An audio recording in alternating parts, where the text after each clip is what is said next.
Profe, Sí, dime, Charlotte. profe, tú nos dijiste que para crear nuestra investigación debíamos encontrar nuestra identidad teórica, pero ¿cómo se hace eso?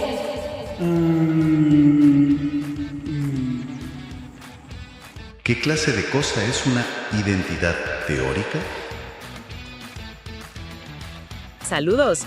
Hoy nos metemos de lleno en un tema que, bueno, nos toca a todos.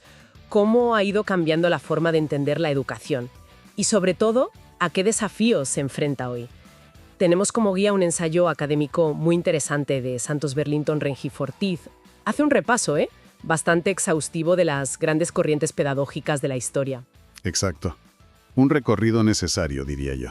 Nuestra idea es sacar las claves de ese viaje. O sea, ¿para qué educamos? ¿Cómo vemos al niño? ¿Qué papel tiene el maestro o la maestra? Y los métodos, ¿cómo han cambiado?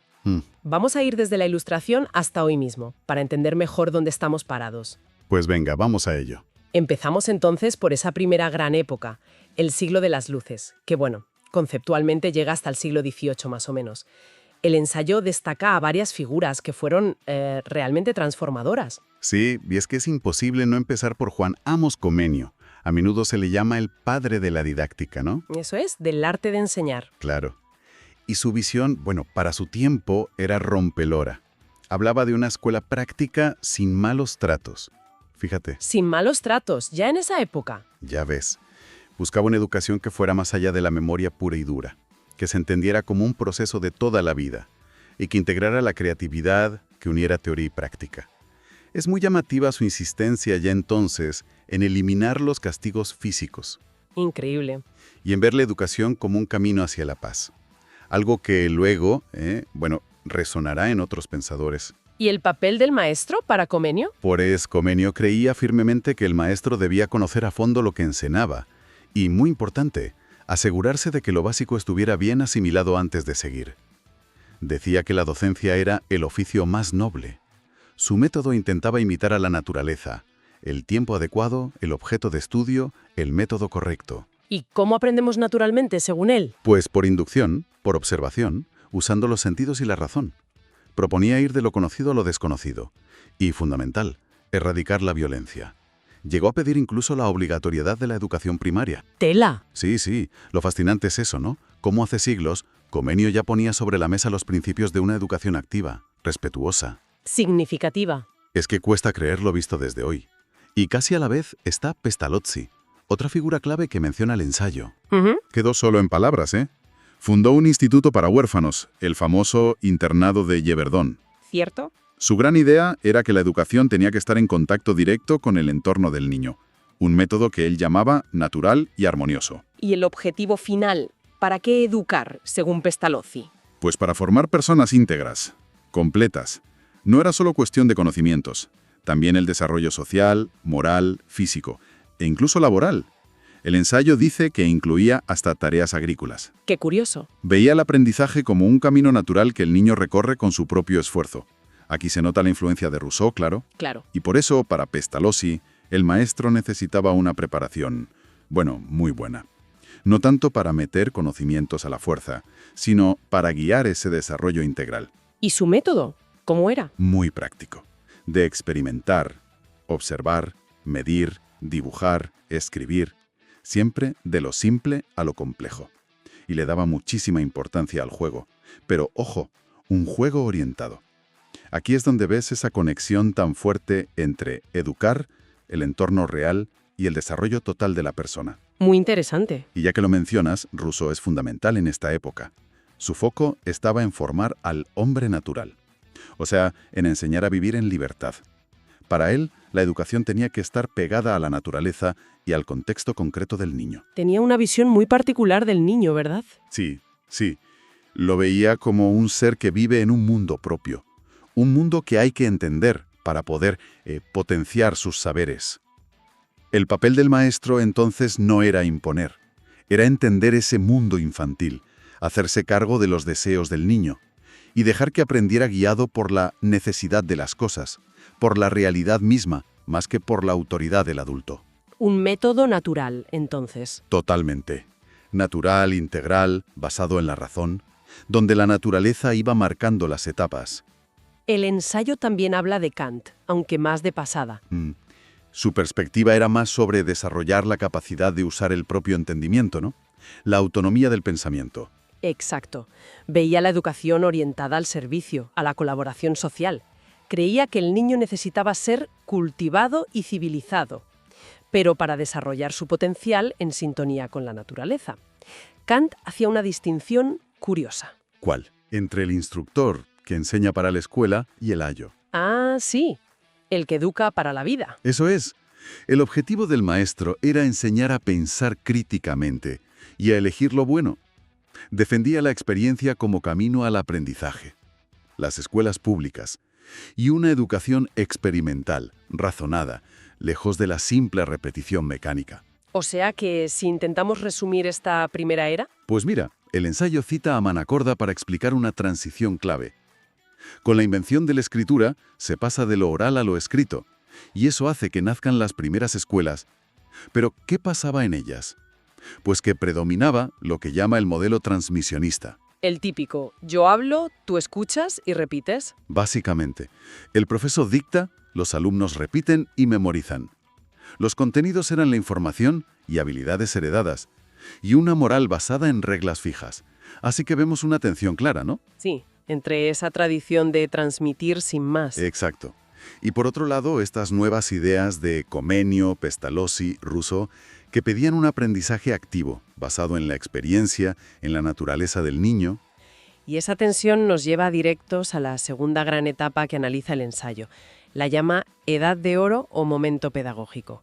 La sitúa más o menos entre 1880 y 1970.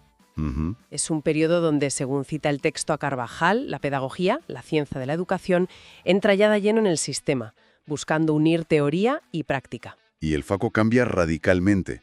Ahora el estudiante es el centro. Eso es, se empieza a valorar mucho más la experiencia directa, la socialización, la libertad, una formación más integral. Y también es cuando el Estado asume un papel mucho más activo en la educación, ¿verdad? Poniendo énfasis en valores, en ética. Justo. Sí, y en esta edad de oro surgen figuras con ideas muy potentes. El ensayo menciona a varias. Podemos ver algunas tendencias, por ejemplo, pensadores como Pablo Robín o Ferrer Guardia. Compartían una visión de la educación ligada a la reforma social, a la libertad. ¿Qué proponían? Robín hablaba de una educación integral, racional, mixta, con talleres prácticos. La veía como una forma de superar la alienación capitalista, de descubrir talentos. Ferrer, que fue pionero de la escuela moderna, defendía la libertad de pensamiento y acción. Usaba métodos lúdicos para que aprender no fuera un rollo. ¡Ah, qué bueno! Ambos veían la educación como una herramienta contra los males sociales, básicamente. Y había otros enfoques también, ¿no? Claro. Otros, como Froebel, se centraron mucho en la infancia temprana, dándole mucha importancia al juego, a las manualidades, al contacto con la naturaleza como formas de aprender. Y luego está Makarenko. Influenciado por la escuela nueva, buscaba formar personas autónomas moralmente. Introdujo ideas interesantes, ¿verdad? Sí, como la autoridad de la ayuda. Y creía que ser un buen educador era más una cuestión de personalidad que solo de teoría. Insistía en recuperar valores en el aula. Vemos un montón de ideas buscando una educación más activa, con más sentido. Pero si hay dos nombres que realmente marcan esta época y que el ensayo desarrolla más, son John Dewey y María Montessori. Sin duda. Empecemos por Dewey. Para él, la educación no era algo que se tiene y ya. Era un proceso constante de reconstrucción de la experiencia. No un producto final. Exacto. Abogaba por una enseñanza conectada, secuencial. Y su gran apuesta fue la escuela como reflejo de la vida social, basada en la cooperación, en la vida en comunidad. Rechazaba de plano las ideas tradicionales de que la escuela es solo para preparar para el futuro o para adiestrar. No. La escuela debía ser un lugar donde se construye conocimiento juntos. Y su método es famosísimo, aprender haciendo, el learning by doing. Ese es. La clave era la experiencia directa con la realidad. Un método experimental que buscaba fomentar la iniciativa, la habilidad individual. Pero él mismo reconocía que no era fácil para el maestro, no. Conectar los temas de estudio con la experiencia real de los alumnos. No, claro, era un reto. Pero si damos un paso atrás, ¿qué vemos? Dewey le dio un impulso enorme a la idea de que la escuela no puede estar desconectada de la vida, que el aprendizaje es, por naturaleza, activo y social. Totalmente. Y complementando esa visión, llega María Montessori, con un enfoque fascinante, centrado en el ambiente y el desarrollo individual. Sí, su idea clave son los ambientes preparados, espacios diseñados con mucho cuidado, ordenados, estéticos, simples, con materiales reales, para que el niño pueda aprender de forma autónoma y a su propio ritmo. Partía de la base de que cada niño es único. Exacto. Con su personalidad, su ritmo, sus cualidades. Su método ponía mucho énfasis en el aprendizaje a través de los sentidos, distinguir formas, colores, texturas, usando el tacto, por ejemplo, dentro de lo que llamó una pedagogía de la libertad. Y una de las cosas más conocidas de su método son las aulas con niños de diferentes edades, ¿verdad? Sí, normalmente en grupos de 3 años. El objetivo, que la socialización, el respeto mutuo, la solidaridad, surgirán de forma natural, aprendiendo unos de otros. Es otra forma de poner al niño y su desarrollo natural en el centro. Entendido. Ahora, si intentamos resumir cómo era la educación más generalizada en esta edad de oro, más allá de estas figuras tan innovadoras, el ensayo apunta que, aunque se enseñaban las habilidades básicas, leer, escribir, contar, a menudo con plantillas, Sí, lo instrumental. eso. Pero había una aspiración a formar al ser de manera integral. Los contenidos incluían las artes liberales, el trivium, centrado en el lenguaje, Gramática, dialéctica, retórica. y el quadrivium, más enfocado en los números y la lógica del cosmos. Aritmética, geometría, astronomía, música. Y junto a eso la doctrina cristiana, claro. ¿El aprendizaje cómo era habitualmente? Pues solía ser un proceso laborioso. Empezar con lectura y escritura, seguir con gramática, luego textos clásicos o religiosos, y al final disciplinas más especializadas. Y a pesar de todas estas nuevas ideas pedagógicas que iban surgiendo, Pues sí, a pesar de todo, el método que aún predominaba en muchas aulas seguía siendo la copia, el dictado, la memorización, el recitado, lo de siempre, vamos. un poco sí. La familia seguía siendo clave para iniciar en costumbres y ética, mientras la escuela, la elemental y la superior, se encargaba de la instrucción formal. Vemos una mezcla curiosa de tradición y vanguardia conviviendo. Y con esto llegamos ya a la tercera etapa que aborda el ensayo, la educación actual. La de las últimas 4 décadas más o menos. El presente, casi. Sí. El texto la caracteriza por un enfoque más científico, pero también muy influida por la ideología dominante de cada momento y lugar. Es una época donde surgen nuevas propuestas pedagógicas intentando responder a un mundo que cambia a una velocidad de vértigo. Así es. Y una de las corrientes que menciona el ensayo son las llamadas pedagogías emergentes, un concepto que ha analizado Jordi Adel. ¿Y en qué se centran? Pues el gran tema aquí es cómo integrar las TIC, las tecnologías de la información y la comunicación, de forma crítica y significativa en la educación, evitando caer en lo que Adel llama antiprácticas, o sea, usar la tecnología para hacer lo mismo de siempre, pero en digital, que no aporta mucho. Claro, eso no tiene sentido. La visión es que educar hoy no es solo adquirir conocimientos, es provocar cambios reales en cómo entendemos el mundo y actuamos en él. ¿Y eso qué implica la práctica? Pues asumir riesgos intelectuales, no tener miedo a explorar caminos nuevos, fomentar actividades creativas, divergentes, que no sean pura repetición. Se trata de convertir la tarea escolar en una experiencia personal relevante para el alumno. El objetivo último sería educar para crear el futuro, hacer que ir a la escuela sea atractivo. El papel del profesor aquí es clave, entonces. Crucial. Debe saber usar las TIC, sí, pero con sabiduría pedagógica, con espíritu crítico, y sin perder de vista la importancia de lo humano, de lo natural en la enseñanza. Esto nos deja una pregunta importante sobre la mesa.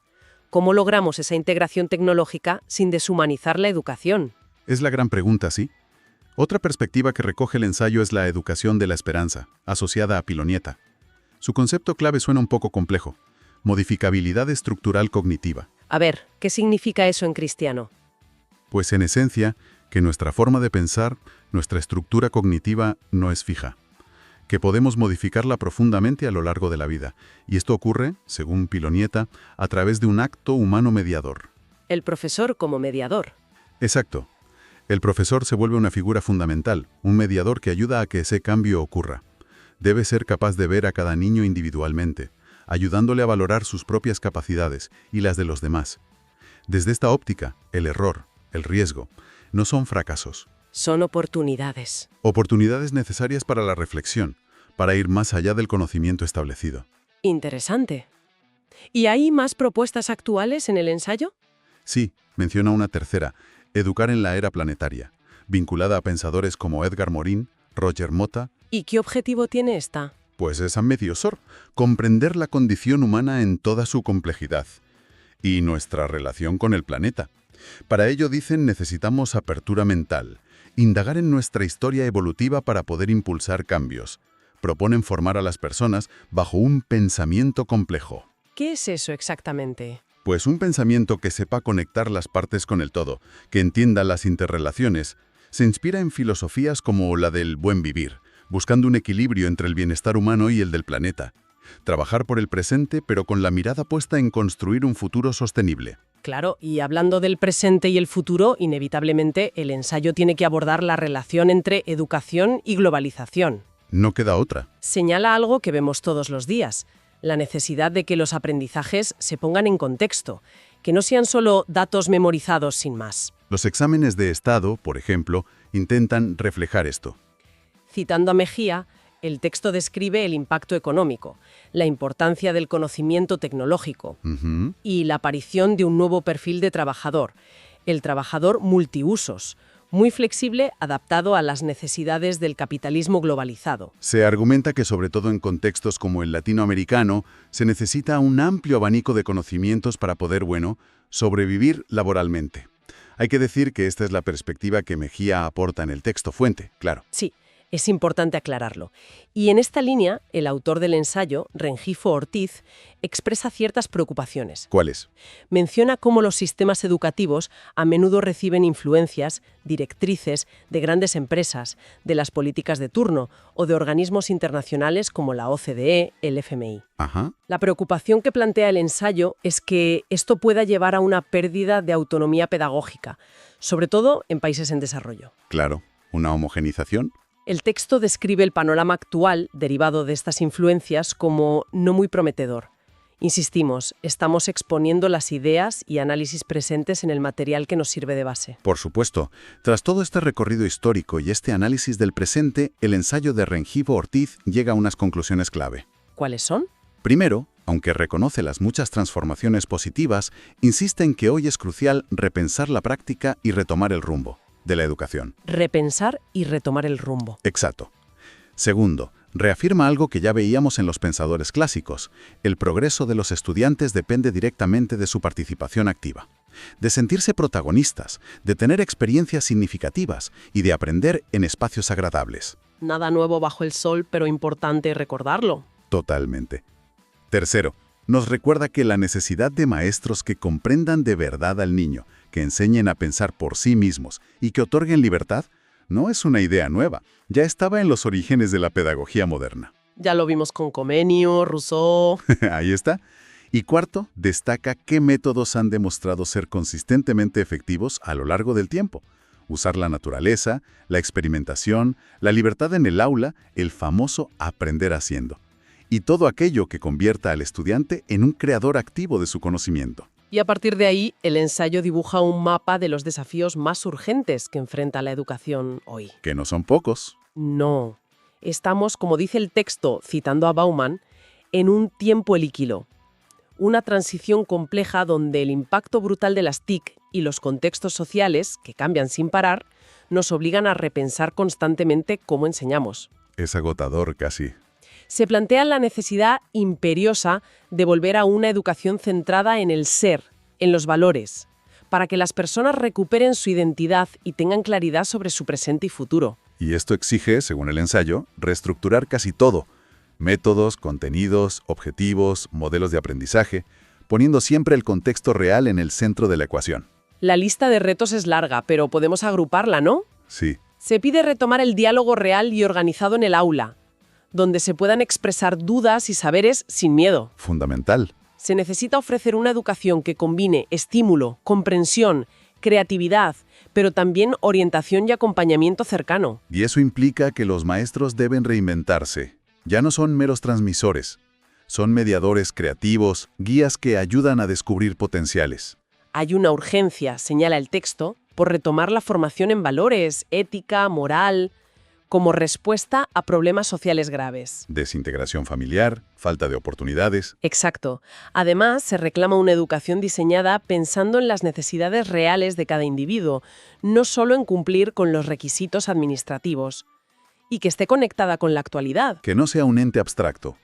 También la importancia de volver a crear espacios físicos en las escuelas que sean agradables, estimulantes, con verdadero sentido pedagógico. Que den ganas de estar ahí. Y finalmente, propone potenciar los ejercicios experimentales, usar el aula como un laboratorio en todas las áreas: ciencias, artes, humanidades. Para explorar y desarrollar también esas habilidades llamadas no convencionales. Uf. Ha sido un viaje intenso, ¿eh? Desde la visión práctica de Comenio y la conexión con la naturaleza de Pestalozzi y Rousseau, Pasando por el aprender haciendo de Dewey y los ambientes preparados de Montessori. hasta llegar a los complejos desafíos de hoy. La tecnología, la globalización y esa llamada constante a una educación más humana. Si miramos todo el cuadro, ¿cuál es la gran lección? Quizás la lección es que cada época ha intentado responder a la pregunta fundamental de qué significa educar, y que muchas de las respuestas del pasado siguen siendo sorprendentemente relevantes hoy. Es verdad. La historia nos muestra una tensión constante entre transmitir lo conocido y preparar para lo desconocido, entre formar para la sociedad que existe y formar para transformarla. Y esto nos deja con una reflexión final, para seguir pensando. Pues sí, considerando toda esta evolución y los retos actuales, especialmente esa tensión entre formar individuos íntegros, críticos, con valores, y a la vez responder a las demandas de una economía globalizada y tecnológicamente acelerada, ¿qué propósito esencial debería priorizar la educación en las próximas décadas para preparar de verdad a las nuevas generaciones para un futuro que, a todas luces, se presente incierto y lleno de cambios? ¿Qué clase de cosa es una identidad teórica?